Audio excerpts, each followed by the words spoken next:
தமிழர் தாயக பகுதியில் இராணுவத்திற்கு நிலம் தேவை, இராணுவ கட்டமைப்பை விஸ்தரிக்க வேணும், இப்படியான மன எண்ணத்தோடு கடந்த கால ஆட்சியாளர்கள் இருந்தது போல அன்றகுமார அரசாங்கமும் இருக்கிறது என்று சொன்னால் அது இந்த நாட்டின் ஒரு துரதிர்ஷ்டம் என்றுதான் நான் சொல்லுவேன். வடக்கை பொறுத்தவரையில் நிகழ்ச்சி நிரல்களில் எந்த மாற்றமும் இல்லை.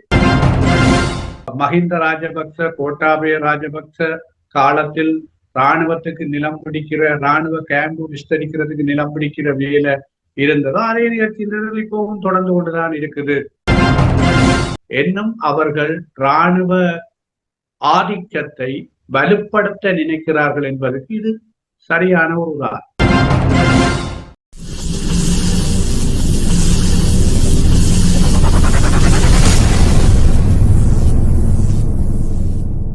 அரசியல் ஆய்வுக்களம். உண்மையோடு தமிழர்களின் உரிமை காக்க உரசிவிடும் தீக்குச்சி என தன்னை நிலைநிறுத்தி தமிழரின் அரசியல் பேசும் களமாக உங்களை தேடி வருகிறது அரசியல் ஆய்வுக்களம். அரசியல் ஆய்வுக்களம். அன்பானவர்களுக்கு வணக்கம். நீங்கள் பார்த்துக் கொண்டிருப்பது SCS தமிழ் தொலைக்காட்சி. SCS தமிழ் தொலைக்காட்சி அரசியல் ஆய்வுக்களத்தோடு இணைந்திருக்கின்றோம். அரசியல் ஆய்வுக்களத்தோடு வளமையாக எங்களோட தாயத்திலிருந்து பல ஆண்டுகளாக இணைந்திருக்கின்ற திரு சபா கோதாஸ் அவர்கள் இணைந்திருக்கின்றார். வணக்கம் சபா. வணக்கம் நேயர்கள் அனைவருக்கும் வணக்கம். சபா கோதாஸ் அவர்கள் முன்னாள் வடக்கு மாகாண சபையின் உறுப்பினராகவும், அது மட்டுமில்ல வரலாற்று ஆசிரியராகவும், அத்தோடு அரசியல் ஆய்வாளராகவும், இன்னும் பல பொது வேலை திட்டங்களில் பணிபுரிந்து வருபவராகவும்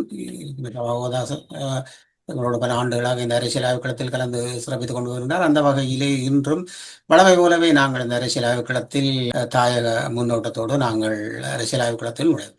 ஸ்ரீலங்காவை பொறுத்தவரையில் தென்னிலங்கையிலும் தமிழர் தாயகத்திலும் பல்வேறு விதமான எதிர்பார்க்க முடியாத சம்பவங்கள் எல்லாம் நடந்து கொண்டிருக்கிறது. குறிப்பாக தென்னிலங்கையை பொறுத்தவரையில் நீர்கொழும்பு சிறைச்சாலையில் ஏற்பட்ட வன்முறை கிட்டத்தட்ட 30 உயிர்களை காவு கொண்டிருக்கிறது. அதன் பிற்பாடு தற்போது கொழும்பு சிறைச்சாலையிலும் ஒரு சிறு குழுக்களுக்கு இடையிலான வன்முறை ஒன்று ஏற்பட்டு 5 காயமடைந்திருப்பதாக செய்திகள் வந்திருக்கின்றன.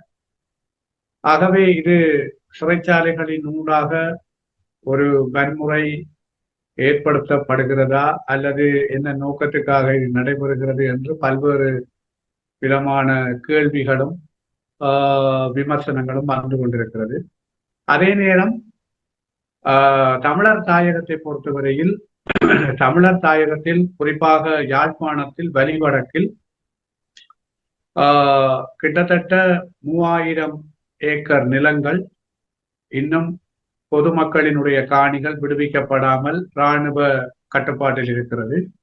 அந்த காணிகளை விடுவிக்க சொல்லி மீண்டும் மயிலட்டியில் மக்கள், பலாலி மயிலட்டி மக்கள் இணைந்து ஒரு பெரிய போராட்டத்தை நான் நினைக்கிறேன் இப்பொழுது 3வது மாதத்தை தொடுகிற அளவுக்கு அவருடைய போராட்டம் நடந்து கொண்டிருக்கிறது.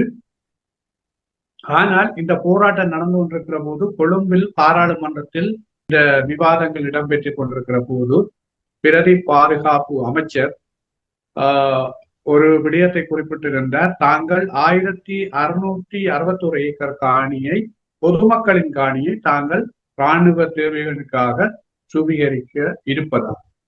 அதே நேரம் வடமராட்சி கிழக்கில் இராணுவ கேம்புக்கான காணிகளை சுவீகரிக்கின்ற ஒரு நிகழ்ச்சி திட்டம் முன்னெடுக்கப்பட்ட போது யாருமே எதிர்பார்க்க முடியாத அளவுக்கு துரதிருஷ்டவசமாக ஒரு லண்டனில் இருந்து வந்திருக்கிற தமிழ் வயோதிபர் ஒருவர் அந்த காணியை இராணுவத்திற்கு கொடுக்க சம்மதித்தவாறு அந்த இடத்துக்கு வந்திருந்த போது அவருக்கும் அங்கு நின்ற தரப்புகளுக்கும் இடையிலே ஏற்பட்ட கருத்து பரிமாற்றத்தின் ஊடாக ஓரளவு தடுக்கப்பட்டிருப்பதாக செய்திகள் வந்திருக்கிறது.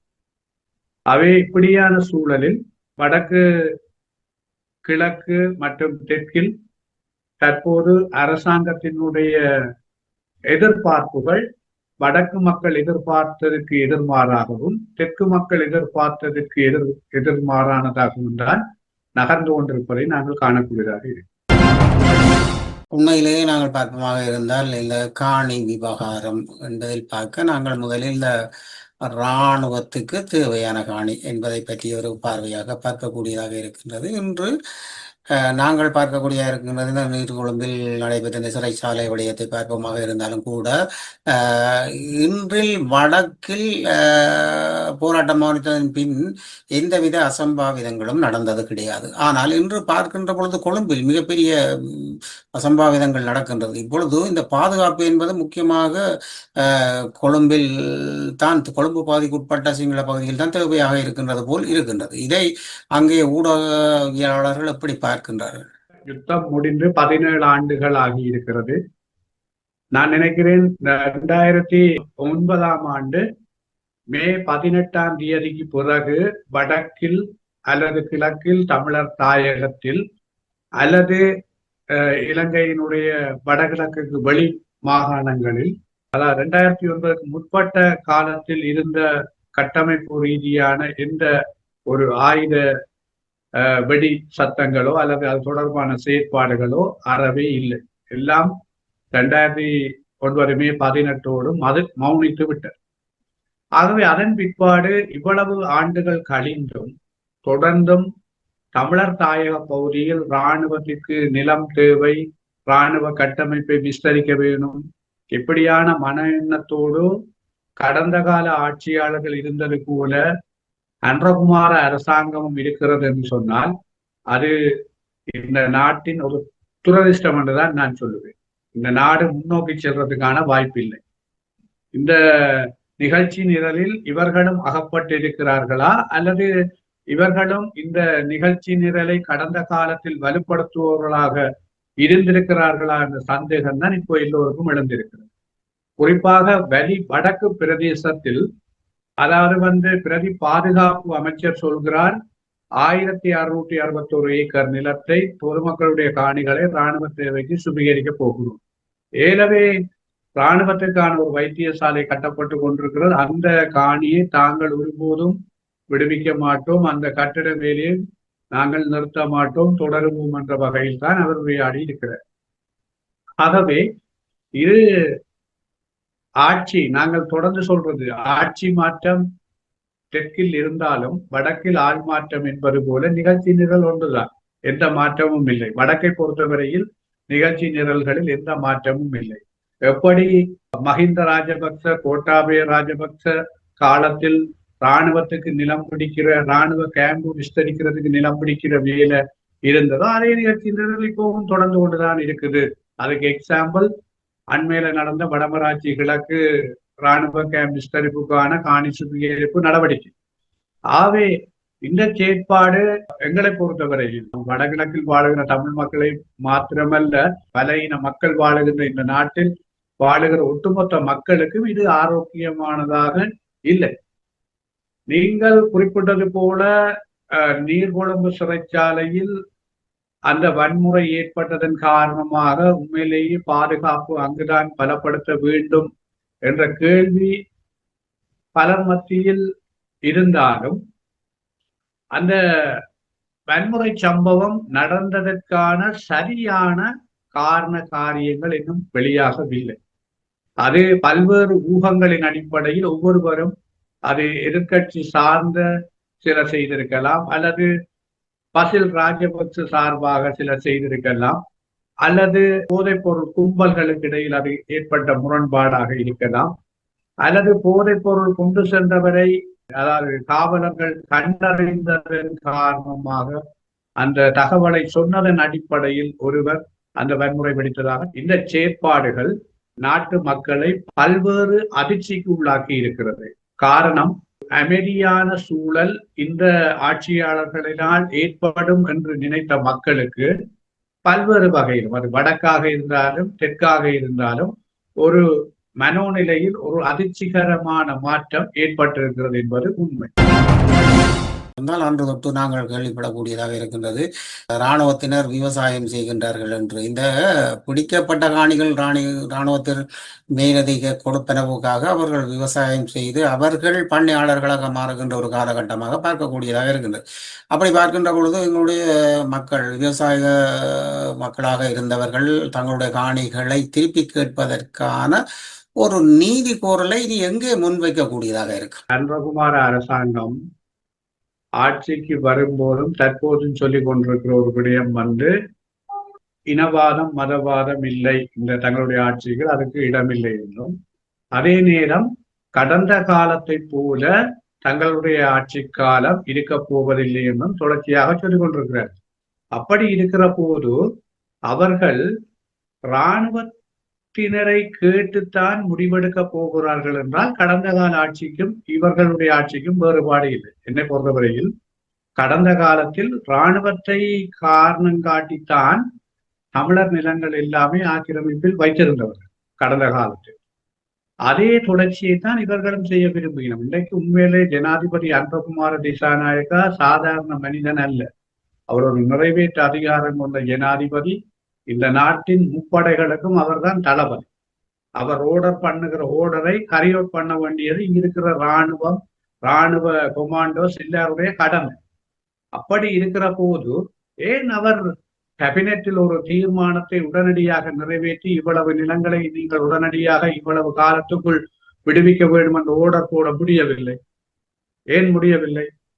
அவரும் ஏதோ ஒரு காரணத்தின் அடிப்படையில் தான் அந்த நிலங்களை விடுவிக்க கூடாது, இராணுவ கட்டுப்பாட்டுகள் வைத்துக்கொண்டு அந்த காலப்போக்கில் அந்த நிலப்பிரதேசங்களில் ஒரு சிங்கள குடியேற்றங்களை அல்லது இராணுவ குடியிருப்புகளை அமர்த்தி அதன் ஊடாக அந்த நிலத்தை கபலீகரம் செய்ய வேண்டும் என்ற ஒரு நோக்கம் அவர்களிடம் கூடவே இருக்கிறது. ஆகவே அவ்வாறு இருக்கிற போது அவ்வளவு அந்த மனோ நிலையில் இருக்கின்ற அரசாங்கத்தினால் ஒருபோதும் நான் நினைக்கிறேன் இந்த இராணுவ ரீதியான செயற்பாடுகளை அவர்கள் கட்டுப்படுத்த மாட்டார்கள். அதுவும் குறிப்பாக வடக்கு கிழக்கில் இராணுவ ரீதியான எந்த செயற்பாடுகளை இந்த அரசாங்கம் கட்டுப்படுத்த போவதில்லை என்பதற்கு பாராளுமன்றத்தில் அண்மையில் பிரதி பாதுகாப்பு அமைச்சர் சொன்ன அதாவது விடயம், குறிப்பாக வலி வடக்கில் 1661 ஏக்கர் காணிகளை மக்களினுடைய காணிகளை நாங்கள் சுவீகரிக்க இருக்கிறோம் என்பது இன்னும் அவர்கள் இராணுவ ஆதிக்கத்தை வலுப்படுத்த நினைக்கிறார்கள் என்பதற்கு இது சரியான ஒரு உதாரணம். இப்பொழுது பார்க்க போனால் பல இடங்களிலுமே சிங்கள குடியேற்றங்களுடன் புத்த விகாரைகள் என்று சொல்லி அமைக்கப்பட்ட சூழ்நிலைகள் இருக்கின்றது. இந்த திருவண்ணாமலையில் இடம்பெற்ற இந்த புத்தர் கொண்டு வந்து அமர்த்திருந்த விடயம் மீண்டும் அதன் வழக்கு தள்ளி போடப்பட்டிருக்கின்ற நீதிமன்றத்தில். இவைகள் எல்லாம் ஒவ்வொன்றும் இப்பொழுது நகர்ந்து கொண்டிருக்கின்றதாக பார்க்கக்கூடியதாக இருந்தது. ஆட்சி மாற்றம் என்பது ஆள் மாற்றமாகத்தான் இப்பொழுது எல்லா விடயங்களிலுமே வடக்கு கிழக்கை பொறுத்தவரையில் இருக்கிறது. அந்த கடந்த கால நிகழ்ச்சியினர்கள் எல்லாம் வலுப்படுத்தப்படுவதாகத்தான் இருக்கு. உதாரணமாக திருகோணமலையில் வைக்கப்பட்ட அந்த புத்தர் சிலை விவகாரத்தில் இன்றைக்கு அது பலப்பிக்கப்பட்டு அது ஒரு பெரிய ஒரு வழிபாட்டு தலமாக அமைக்கப்பட்டு வருகிறது. அது மாத்திரமல்ல, அதாவது முல்லைத்தீவு மாவட்டம், திருகோணமலை, மட்டக்களப்பு, வன்னி, குறிப்பாக வவுனியா, மன்னார், கிளிநொச்சி போன்ற மாவட்டங்கள் எல்லாவற்றிலுமே புதிதாக நிறைய புத்த விகாரைகள், புத்தர் சிலைகள் வைக்கப்பட்டு கொண்டு வருகிறது. அந்த நிகழ்ச்சியினர்கள் எந்த மாற்றமும் இல்லை. ஆகவே பேச்சளவில் மதவாதம் இல்லை, இனவாதம் இல்லை என்று சொல்லிக்கொண்டு செயல்பாட்டில் எல்லாமே நடந்து கொண்டுதான் இருக்கிறது. ஆகவே இந்த அண்மையில் பாராளுமன்றத்தில் நடந்த ஒரு விவாதத்தில் தமிழ் பாராளுமன்ற உறுப்பினர், ஏவிபி அணியை சார்ந்த தமிழ் பாராளுமன்ற உறுப்பினர் சொல்கிறார், தொல்லியல் செயற்பாடுகள் எவையும் தொல்லியல் திணைக்களம் தமிழர் தாயகத்தில் முன்னெடுக்கும் செயற்பாடுகள் எவையும் தமிழர்களினுடைய எந்த விடயத்தையும் பாதிக்கவில்லை என்ற ஒரு அப்பட்டமான பொய்யை அவர் சொல்கிறார். இன்றைக்கு குருத்தூர் மலை விவகாரமே நல்ல உதாரணம். அது எவ்வளவு தூரம் ஒரு தமிழ் மக்களினுடைய, அதாவது சைவ மக்களினுடைய கலாச்சாரத்தை அதாவது அதன் அடி ஆதாரங்களை எல்லாமே தூக்கி எறிந்து அதை நிர்மூலமாக்கி ஒரு விகாரை கட்டப்பட்டிருக்கு. அது இப்படி இன்றைக்கு வடக்கு கிழக்கில அதாவது தொல்லியல் திணைக்களம் மேற்கொள்கிற அத்தனை இடங்களில் செயற்பாடுகளும் ஒன்றில் தமிழர்களுடைய பூர்வீக கலாச்சாரத்தை அடிப்படையாக கொண்டது அல்லது சைவ மதம் சார்ந்த இந்து மதம் சார்ந்த தொன்மைகளை அழிக்கின்ற ஒரு செயற்பாடாகத்தான் இருக்கு. இப்படியான ஒரு செயற்பாட்டை மூடி மறைத்து சிங்கள மக்களுக்கு அது தமிழ் மக்களினுடைய எந்த விடயங்களையும் பாதிக்கவில்லை என்று சொல்லுகிற அளவுக்கு கைக்கூலிகளாக தமிழ் ஜேவிபி பாராளுமன்ற உறுப்பினர்கள் மாறியிருக்கிறார்கள் என்றால் இந்த ஆட்சியில் எந்த மாற்றமும் ஏற்படுவதற்கு வாய்ப்பு.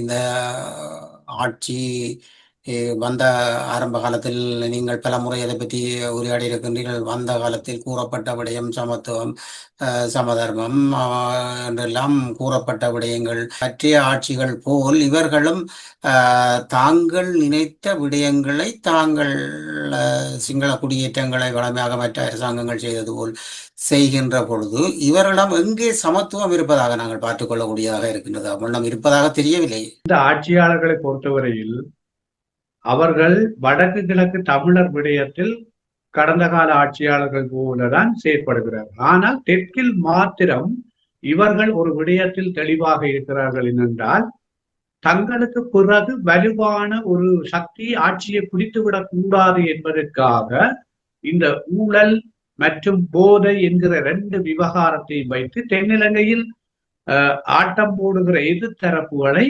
அவ்வப்போது பிடித்து பிணையில் விடுவது, சிறையில் போடுவது, இப்படியான செயற்பாடுகளை செய்கிறார்கள். அது எங்களை பொறுத்தவரையில் ஊழலற்ற நாட்டை உருவாக்க வேண்டும் என்பதில் தமிழ் மக்கள் ஒரு காலமும் அதில் எதிர்க்கப் போவதில்லை. அதில் தமிழ் மக்கள் 100% முரண்பாடாக இருக்கிறது. ஏனென்றால் தமிழ் மக்கள் ஒரு ஊழலற்ற விடுதலை போராட்டத்தோடு 30 ஆண்டுகள் பயணித்தார்கள். 30 ஆண்டுகளாக எந்த விதமான ஊழலற்ற அதாவது சமூக கலாச்சாரத்தை நேசிக்கிற ஒரு விடுதலை போராட்டத்தோட பயணிச்சவர். ஆனபடியால தமிழ் மக்களை பொறுத்தவரையில ஒரு போதையற்ற நாட்டுல 30 ஆண்டுகள் சந்தோஷமா வாழ்ந்தவர். தமிழர் தாயகத்துல 30 ஆண்டுகள் விடுதலை போராட்டம் நடக்கிற போது ஒரு போத வியாபாரி, ஒரு போத பிசினஸ், போத பாவிச்சினம், போதையால பாதிக்கப்பட்டினம் என்ற ஒரு செய்தி எங்கேயும் பார்த்திருக்க முடியாது.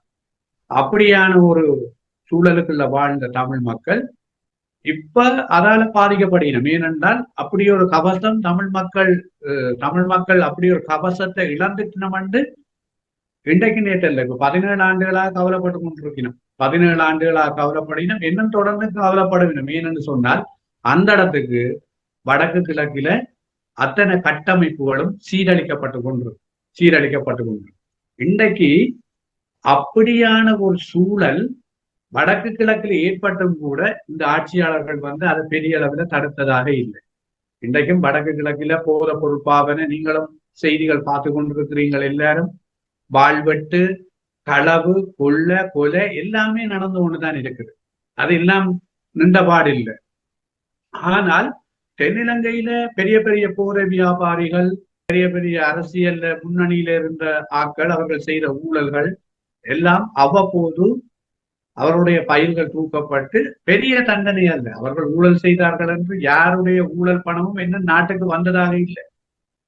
இன்றைக்கு ஆட்சிக்கு வர முதல் உகண்டாவில் இருக்கிற பணம் வரும், அங்கே இருக்கிற தங்கம் வரும், இங்கே இருக்கிற டொலர்ஸ் வரும், பனாமா பேப்பர்ஸில் இருக்கிற பணம் எல்லாம் வரும் என்று சொன்னார்கள். இன்றைக்கு அந்த அப்படியான பணமோ டொலர்ஸோ தங்கமோ ஒன்றும் இந்த நாட்டுக்கு ஒன்றுமே வரையில்லை.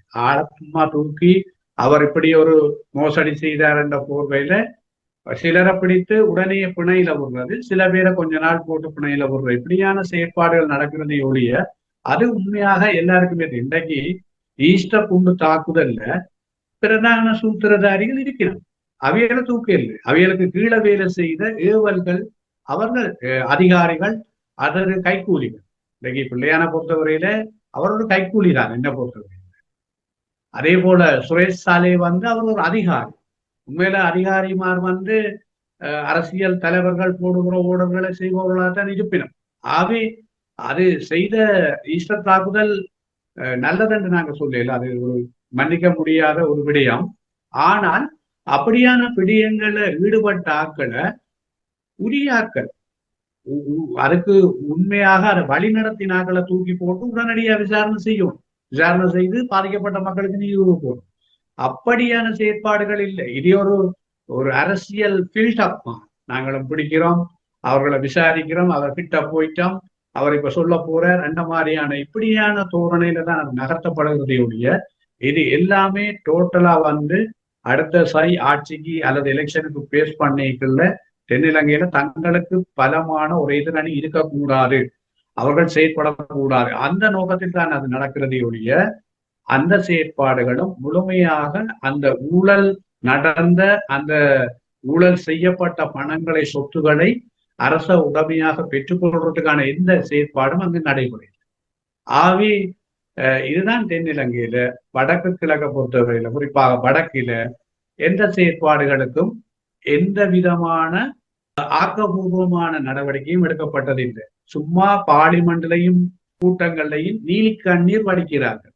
ஐயோ 83 படுகொலையில குட்டிமணி கொல்லப்பட்டது ஒரு அரசியல் படுகொலை என்று பாராளுமன்றத்துக்குள்ள அமைச்சர் பிமல் ரத்நாயகா சொல்றேன். இன்றைக்கு 83 படுகொலை, 53 அரசியல் கைதிகள் அரச சிறைச்சாலையில அரச படையின் ஆதரவோட குண்டர்களால பட்டு மோசமாக கொல்லப்பட்டுச்சு. இவர்களால ஒரு விசாரணை குழு போட்டு அதுக்கு விசாரணை நடத்தி நீதி பெற்றுக் கொடுக்க முடியுமா? அதை செய்ய வேணும். அதைத்தான் முதல் செய்யும். செம்மணி மனித புதைகுழி தோண்டப்படுகிற போது 2025ஆம் ஆண்டு இப்ப இருக்கிற அரசாங்கத்தின் இப்ப இருக்கிற நீதி அமைச்சர் தான் கர்ஷன நாணயக்கார அன்றைக்கு பார்லிமெண்ட்ல சொன்னவர். அதெல்லாம் ஒரு வதந்தி. இன்றைக்கு 400க்கு அதிகமான எலும்பு கூடுகள் அங்கு தோண்டி எடுக்க பிறகு அண்மையில அவர் சொல்றார், இதுக்கு ஒரு சர்வதேச நிபுணத்துவ ஆலோசனையை பெற்றுக்கொள்வோம். சர்வதேச நிபுணத்துவ ஆலோசனை அதுக்கு சரி வராது. அந்த பாதிக்கப்பட்ட மக்கள் சொன்னீங்கன்னா சர்வதேச விசாரணை நடத்த ஒண்ணு. இந்த அரசாங்கத்துக்கு அதுல தொடர்பு இல்லை. உண்மையில அந்த விடயங்களுக்கு அவர்களுக்கு சம்பந்தம் இல்லையாண்டா ஏன் சர்வதேச விசாரணை நடத்துறதுக்கு அனுசரணை கொடுக்கறதுக்கு இவைக்கு என்ன தவறு இருக்கு? அதுல என்ன இவைகளுக்கு பயம்? ஆகவே ஒன்று தெளிவா தெரியுது, தமிழ் மக்கள் மீது நடத்தப்பட்ட கடந்த கால ஆட்சியாளர்களுடைய அத்தனை அநியாயங்களுக்கும் இவர்கள் நீதி எடுத்து கொடுக்கிறது இவர் தயாரில்லை. அவர்களை காட்டி கொடுக்க இவர்கள் தயாரில்லை. அவர்களை ஒருபோதும் தண்டிக்கிறதுக்கு இவர் தயாரில்லை. இன்றைக்கு வலிந்து காணாமலாக்கப்பட்ட ஒரு விடயத்துல இவர்கள் கடந்த காலம் மஹிந்த ராஜபக்ச காலத்துல நடந்த OMB அலுவலகத்தை தான் இவை திருப்பவும் ரன் பண்ண வச்சு அதுக்குள்ள மக்களை கூப்பிட்டு கதைச்சு அவர்களை எப்படி மண்டைய கழுவி அவர்களை ஒரு கொஞ்சம் காசுகளை கொடுத்து அந்த ஃபைலை க்ளோஸ் பண்ணலாம் அல்லது டெத் சர்டிபிகேட் கொடுத்து எப்படி அந்த விஷயத்த க்ளோஸ் பண்ணி விடலாம் என்று தான் பார்க்கணுமே ஒழிய ஒரு ஆக்கப்பூர்வமான நீதிய நியாயத்தை அந்த காணாமல் போனோர் எப்படி காணாமல் ஆக்கப்பட்டினவன்ற உண்மையை கண்டறிகிறதுக்கு இவை தயாரில்லை. ஆகவே ஒட்டு மொத்தத்துல திரும்ப அதைத்தான் சொல்லலாம், ஆள் மாற்றமே ஒழிய ஆட்சி மாற்றம். நீங்கள் தொட்டு சென்றது போல இந்த வாழ்வெட்டு குழுக்கள் அல்லது போதை வஸ்து வியாபாரிகள் என்ற பக்கத்தை நாங்கள் பார்ப்போமாக இருந்தால் யாழ்ப்பாணத்தில் இதற்கான உடன்பாடு அல்லது சேர்ந்து செயற்பாடுகள் காவல்துறையினரும் ஈடுபட்டிருக்கின்றார்கள் என்று அமைச்சர் சந்திரசேகர் கூட சில இடங்களில் கூறியிருக்கின்றார். அப்படியானால் இவர்களை கட்டுப்படுத்துவோம், இதற்கான கட்டுப்பாடுகளை நாங்கள் முன்னெடுப்போம் என்று சொல்லப்பட்ட அந்த வார்த்தைகளுக்கான பின்னோட்டம் எதுவும் இல்லை போல் தெரிகின்றது. இது இப்படியே செல்லுமானால் அப்ப வாழ்வெட்டு குழுக்களும் அதெல்லாம் தொடர்ந்து கொண்டுதான் இருக்க போகின்றது தமிழர் பகுதிகளில் என்பதுதான் கூறக்கூடியதாக இருக்கின்றது. நன்றகுமார அரசாங்கத்தினுடைய வடக்கில் இருக்கிற பாராளுமன்ற உறுப்பினர்கள் அல்லது அமைச்சர் அல்லது வடக்குக்கு அவர்கள் வருகிற போது சொல்கிற விடயங்கள் எல்லாம் என்னை பொறுத்தவரையில் உண்மையிலே பொய். அவர்கள் நிதானமாக சிந்தித்து அவர்கள் சேம் சைட் கோல் அடிக்கத்தான் பார்க்கணும். அதாவது எதிரணி மாதிரி சேம் சைட் கோல் அடிச்சுட்டு மக்களை சந்தோஷப்படுத்தி போட்டு பார்க்கணுமே ஒழிய, இப்ப நான் உதாரணத்துக்கு சொல்றேன், அதாவது விமல் ரத்நாயகா சொல்ற குட்டிமணியை படுகொலை செய்வது அரசியல் படுகொலை என்று தானே நாங்கள் அந்த காலத்துல சொல்லிக் கொண்டு வரோம். அரசியல் படுகொலை, அதுக்கு நீதி தாங்கன்னு தானே கேட்டுக்கொண்டு வரோம். சும்மா நீலி கண்ணீர் வடிச்சிட்டு போறதுக்காக நாங்கள் அந்த கதை கேட்டுக்கொண்டு இருக்க இயலாது. உங்கள்ட்ட அதிகாரம் இருக்குது, ஆட்சிக்கு வந்திருக்கிறீங்கள், முடியுமாட்டா நீங்க கதை சொல்ல வேண்டாம். நீங்க வேணுமென்னு சொன்னா ஃபைல போடுங்க, ஃபைல போட்டு ஒரு விசாரணையை போட்டு விரைவுபடுத்துவாரு. அதை செய்ய இயலாது. இப்ப அமைச்சர் சந்திரசேகர் நீங்க சொன்ன மாதிரி அதுவும் போலீஸார் தான் உடனே என்ற உங்கள்கிட்ட அதிகாரம் இருக்கு. எந்த போலீஸ் விட்டது உடனே தூக்கு, எப்ப பாரு ஜெயில போடு, செய்யலாத. இன்னைக்கு நீங்க நம்ப மாட்டீங்க, இந்த நான் பேசுற நேரத்துல இருந்து கூட தென்னிலங்கையில இருந்து யாழ்ப்பாணத்துக்கு வர்றாண்டா இப்ப போலீஸ் ஆக்கள் எல்லாருக்கும் நல்ல சந்தோஷம். ஏனண்டா இங்க வந்தாதான் லம்பாவா சம்பளத்தை விட கிம்பளம் முளைக்கலாம். ஏன்னு சொன்னா இங்க எல்லாருமே லஞ்சம் தான். ஆனா இங்க இருக்கிற மக்கள் லஞ்சம் கொடுக்குறாக்களும் இப்ப அதிகரிச்சு கொண்டிருக்கு. ஏன்னு சொன்னால் அது எந்த வகையில அதிகரிக்குதுன்னு சொன்னால் தண்ட பணங்களினுடைய தொகை அதிகரித்திருப்பதன் காரணமாக லஞ்சம் கொடுக்கறதுக்கு எல்லாரும் துணிகிறாங்க. இப்ப உதாரணத்துக்கு ஹெல்மெட் இப்ப போடாமல் போன மோட்டார் சைக்கிள் உடைகளை ஹெல்மெட் போடாமல் போனா 10,000 ரூபாய் தண்ட பணம். அப்ப ஹெல்மெட் போடாமல் போய் பிடிபட்டுட்டா அவங்க கேட்கிறான், சார் 5,000 ரூபாய் தாருங்க.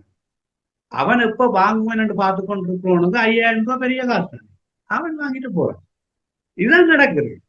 அதாவது கள்ளமரம் ஏத்துறவன், கள்ளமணல் ஏத்துறவன், என்ன ரோங் பிசினஸ் செய்யற எல்லாருமே லஞ்சம் கொடுக்குறான். இங்க அந்த லஞ்சத்தின் தொகையை அதாவது வந்து அதிகரிச்சதுக்கான காரணம் தண்ட பணத்தின் தொகை அதிகரிச்ச. அதாவது வந்து லைசன்ஸ் இல்லாமல் ஓடினால் 25,000 ரூபான்னு சொன்னால் அவன் போலீஸ் பிடிச்சிட்டு லைசன்ஸ் இல்லைன்னு கேட்கிறான். கோர்ட்ஸுக்கு போனா நீ 25,000 தானே கட்டணும், 15,000 ரூபாய் தான். இதுதான் நடக்குது ஸ்ரீலங்கா. ஆகவே அதுக்கு யாழ்ப்பாணத்திலே தான் நடக்கும். முந்தைய ஒரு காலம் யாழ்ப்பாணத்துக்கு போலீஸ் டிரான்ஸ்பர் போட்டால் அவன் எப்ப விட்டு ஓடிடுவாங்க. தென்னிலங்கையில் அதான் நடக்கும். வேலையை விட்டுட்டு ஒளிஞ்சிடுவாங்க, அல்லாட்டி டொய்லெட்டுக்கு போய் வயிற்றாலை அடிக்கிறது பறந்துடுவாங்க. அப்ப 2009 முதல் இப்ப எப்படா அவங்க யாழ்ப்பாணம் எங்களை டிரான்ஸ்பர் பண்ணி விடுவாங்கன்னு அங்க இருக்கிறார்கள் ஏங்கி கொண்டிருக்கிறாங்க. இங்க இருக்கிறார்கள் கதை கேட்க சொல்லுவாங்க, எப்போ எங்களை யாழ்ப்பாணம் அனுப்புவாங்க, அங்க போனா லம்பாவை உழைக்கலாம் அப்படின்னு சொல்லி யோசிச்சு கொண்டிருக்கிறாங்க. இதான் நடக்கும் இங்க. உதாரணத்துக்கு இன்னொரு விஷயத்த நான் சொல்றேன். இங்க ஒரு வீட்டுல உதாரணம் உங்களோட வீட்டை களவு போயிட்டேன்னு சொன்னா, களவை போன விஷயத்துல இருந்து கல்லணை எப்படியும் இலகுவா சில ஒரு குறிக்கப்பட்ட நாள்ல பிடிச்சிருவாங்க. அவங்க பிடிச்சிட்டு என்ன செய்வாங்க என்றால், உங்களோட வீட்டில எடுத்த நகை அவ்வளத்தையும் அவனை இனங்காட்ட சொல்லி அரைவாசி அவன்கிட்ட தாங்கள் வேண்டி எடுத்துட்டு அவனை சொல்லுவாங்க, இனிமேல் நீ எங்கேயாவது களவெடுக்கிறேன்டா என்கிட்ட சொல்லு, எங்கள்கிட்ட கரவாசி தந்துட்டால் நீ தப்பிச்சு போயிடலாம். இப்படித்தான் கள்ளர்களை வளர்த்து வச்சிருக்கிறேன். இங்க இப்படித்தான் கள்ளர் இருக்கிறேன். கன்னடங்கள்ல அப்படித்தான் நடந்து, களவெடுத்த இடங்கள்ல கள்ளர் பிடிக்கப்பட்ட அப்படித்தான் நடந்து. ஆகவே இதெல்லாம் வந்து இங்க எல்லாம் அரச யந்திரத்தினுடைய பலவீனமும் அங்கே இருக்கிற அதிகாரிகளினுடைய ஒழுக்க சீர்கேடுகளும் தான் இங்க வந்து இவ்வளத்துக்கு ஒரு சமூகத்தில வன்முறைகளும் சமூகத்தில நடக்கிற அதாவது ஒழுக்க இன செயல்களுக்கும் மிக முக்கியமான காரணமாய் வேற ஒன்றும் இல்லை.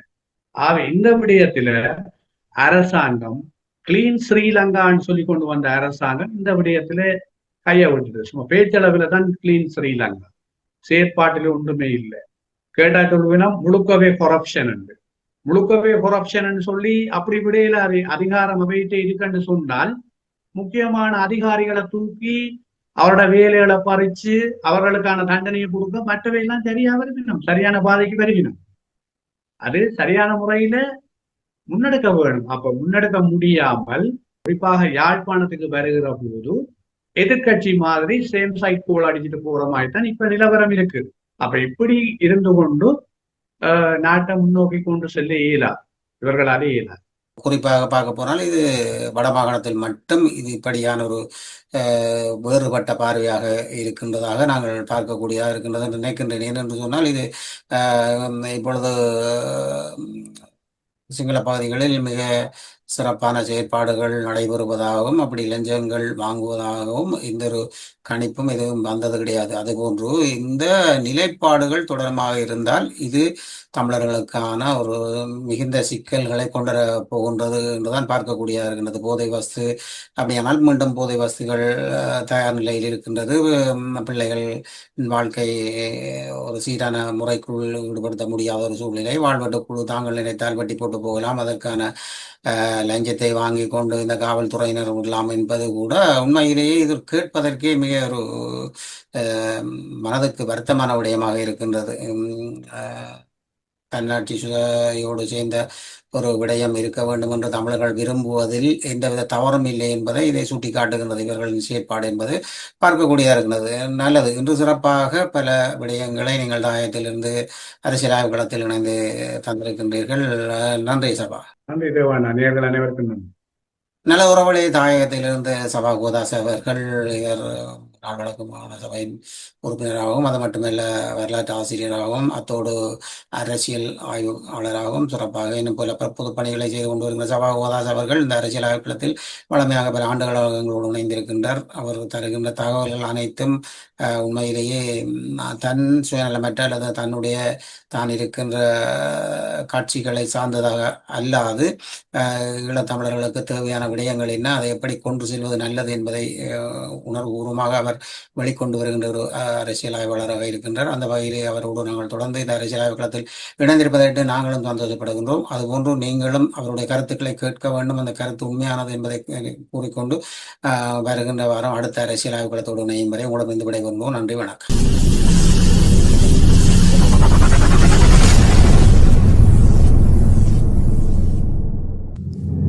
அரசியல் ஆய்வுக்களம். உண்மையோடு தமிழர்களின் உரிமை காக்க உரசிவிடும் தீக்குச்சி என தன்னை நிலைநிறுத்தி தமிழரின் அரசியல் பேசும் களமாக உங்களை தேடி வருகிறது அரசியல் ஆய்வுக்களம். அரசியல் ஆய்வுக்களம்.